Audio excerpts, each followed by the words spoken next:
Et c'est le roulement de tambour, j'allais faire une musique à la con, le retour du hors-série. Ce petit épisode est là pour vous partager, on est là avec Clémence pour vous partager les épisodes coup de cœur à réécouter. Euh, À réécouter, absolument. Ça, c'est un peu... On n'aime pas trop hiérarchiser, catégoriser, mais là, parmi ceux-là, il y en a plein qui sont vraiment des coups de cœur pour l'épisode, la personne. Peut-être les épisodes un peu plus émotionnels aussi, je crois. ouais. Peut-être pour ça qu'on les a choisis. Il y a du cœur, ça veut pas dire que c'est les meilleurs. Non. Nous, on aime, moi j'aime en tout cas semaine après semaine tous les épisodes de Génération It Yourself. J'ai pas de catégorisation comme tu le dis, mais en effet, il y en a sur lesquels tu prends des claques, tu rencontres des personnages assez fous. On va parler de Mike Horn, on va parler de Yannick Noah, je vais pas tout révéler comme ça, mais des épisodes vraiment fantastiques. Dis la liste, Ouais. du coup. Je peux y aller, hein. D'Aurélie, Saada, non mais je m'arrête pas. Alors, commençons par 272, Mike Horn. Mike, tu vois, je te donne un spoil pour ceux qui l'ont pas écouté. Mike Horn. Il y a un moment, je vois ses doigts et je lui dis putain, mais qu'est-ce que tu t'es fait aux doigts? Et il me dit ah bah je me les suis coupés. Ah ouais, je vous laisserai écouter la suite, mais il a juste découpé les doigts lui-même. Voilà, mais au-delà de ça, ce sont des histoires qu'on peut trouver d'ailleurs à droite à gauche, hein, toutes ou certaines, mais on crée vraiment ce moment avec ce type qui est chaleureux, qui te broie la main quand tu lui dis bonjour, mais qui te la broie avec beaucoup de bienveillance, donc ça va, même si... Qui te rend les ossements après. Voilà. Et Mike, pareil, super rencontre. Et puis big up à ses filles parce qu'elles sont Annika, Jessica, extra. J'ai gardé contact avec elles depuis. Et une famille tellement dingue, inspirante, qui me donne envie d'être comme eux, quoi. Un autre épisode, alors celui-ci qui n'est pas enregistré en vidéo, mais qui était fantastique. J'ai enregistré, j'allais dire où, mais non, je sais pas si je peux dire où il habite, mais parce que c'était une telle star, mais chez Yannick Noah. Je suis arrivé chez Yannick, épisode 137. Il était pieds nus, évidemment. Ouais, il était pieds nus, il faisait chaud en plein été, dans sa maison dans le 78. Et il m'a accueilli, on était que tous les deux.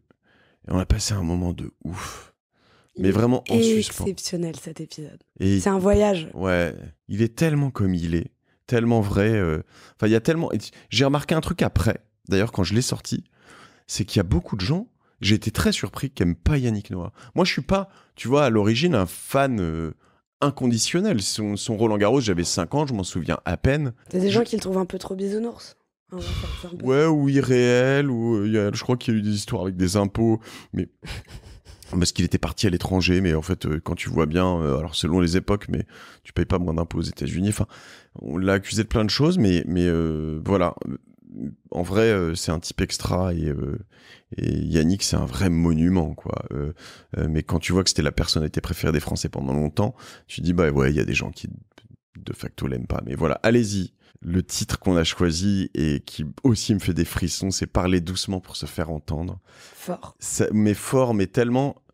Ça m'a changé. Je pense que j'avais déjà ça en tête. J'ai essayé d'être comme ça. Je suis pas trop un gueulard, mais ça m'arrive quand je m'énerve. Et en fait, l'avoir juste matérialisé, parler doucement pour se faire entendre, et dire en fait, c'est en parlant doucement à un moment où tout le monde devrait gueuler que les gens vont t'écouter et se dire waouh, ça doit être important.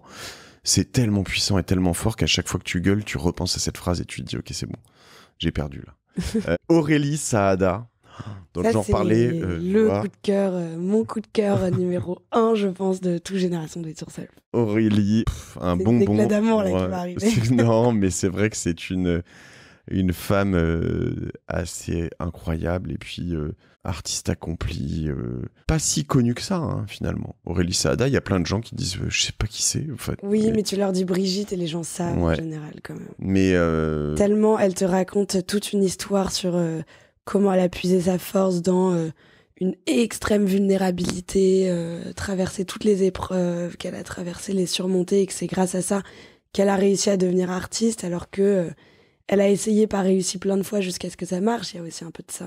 Ouais, vraiment do it yourself comme on les aime, et puis un épisode sensible, plein d'émotions que je vous recommande. Et une autre femme extra qui est en vidéo, celui-ci, Fanny Moisan. Alors Fanny, Vestiaire Collective, un autre monument du digital français, hyper inspirante, pareil, sous plein d'égards, très humble. Je veux dire, assez discrète. Assez discrète. Quand on se reparle après, c'est vrai qu'on la voit, on voit quand t'es un peu dans le digital qui plus ou moins est Fanny Moisan, mais en fait, même depuis qu'on lui a proposé de participer à l'Étincelle, notre masterclass pour entreprendre, Fanny, elle disait ah bon mais pourquoi, genre limite je suis personne pour faire ce genre de truc quoi, enfin, et puis finalement elle l'a fait, c'était extra. Donc épisode 306, l'aventure vestiaire collective, l'entrepreneuriat chevillé au corps, beaucoup d'inspiration, le voyage, parce qu'elle a vécu un peu partout dans le monde, la famille, extra Fanny Moisan. Un autre épisode récent, coup de cœur, que vous avez adoré, qu'on a adoré, qu'on peut réécouter autant qu'on peut, qu'on veut, c'est Mathieu Blanchard, épisode 300. Alors Mathieu Blanchard, c'est un ultra trailer qui s'y est mis assez tardivement, qui s'est mis à courir à Montréal, d'ailleurs dans les mêmes années que Nicolas Piès, tu sais, de Running Addict. Et Mathieu, il raconte enfin tu finis ça, t'as juste envie de courir déjà. Non mais Mathieu, l'histoire folle de Mathieu, c'est qu'il n'était pas trailer jusqu'à très tard, quoi. Ouais, jusqu'à très tard. Il en a fait sa vie, et puis surtout, c'est pas juste un influenceur comme on pourrait le penser. C'est que le mec, il fait 2e à l'Ultra Trail du Mont Blanc. C'est le premier avec Kylian Jornet à passer la barre des 20 heures sur une année où Kylian Jornet le fait juste avant lui. Pareil, c'était quelques mois après notre enregistrement, je crois, ou avant, non, quelques mois avant. Mais quelle émotion. Et Mathieu, il te donne envie de courir, il te relaxe sur tout ça. Moi, depuis, je cours plus, je cours mieux. Depuis que j'ai enregistré avec Mathieu, je me mets moins de pression, c'est paradoxal. C'est grâce à lui que tu acceptes de faire des sorties de 8 km ou moins, parce que tu n'acceptais pas. Non, ouais, et puis des sorties longues, lentes, en fait, à juste prendre du plaisir. Et ça, grâce à lui et grâce à Nico de Running Addict aussi, ensuite, qui m'a remis un peu dans ce bain, mais voilà, donc des épisodes à écouter sans modération. Ouais. Et le tout dernier des coups de cœur. Mickaël Benabou. Ouais, alors Mickaël. Un monument, Mickaël Benabou, qu'on adore et qu'on embrasse. Et en fait, Mickaël, ce qui est incroyable, c'est tout ce qui t'apprend sur la vente. En fait, cet épisode, c'est juste une masterclass sur l'art de la vente, mais il te dit des trucs qui sont mais tellement évidents une fois qu'il te les a expliqués. Et nous, enfin, tout ce qu'il explique dans cet épisode, pour apprendre à convaincre, pour apprendre à avoir la meilleure conversation possible avec quelqu'un dans le monde professionnel, on l'applique au quotidien, en fait. Enfin, ouais. Et puis tu dis qu'on ne l'applique pas assez, tu vois, notamment ces trainings, le fait de se former en permanence. En fait, c'est vraiment assez fou, mais quand tu l'écoutes, c'est à la fois un type sympathique, bienveillant, mais stakhanoviste aussi, tu vois, un type qui l'a jamais, parce que nous on l'a vu depuis, moi je l'ai vu depuis vendre, le type qui quand même pèse 1,5 milliard, 2 milliards, je crois que c'est ce qui est écrit à droite à gauche, c'est pas moi qui suis dans ses comptes, hein. Et moi je l'ai vu à Monaco, one-to-one, sur des salons, à vendre, à faire de la prospection, comme s'il avait 25 ans, quoi. Et il est là et il est heureux, il est dans son élément, et il se forme, et il forme tout le monde en permanence à la vente, parce que pour lui, c'est la clé, en fait. Et c'est pas que la vente, c'est vraiment apprendre à convaincre. Ouais. Apprendre à convaincre, savoir écouter. C'est hallucinant tout ce qu'il explique, et il faut l'écouter. Ça concerne tout le monde, ça sert à tout le monde, cette épisode. Ouais, surtout pas que pour les vendeurs, au contraire, pour ceux qui ne le sont pas.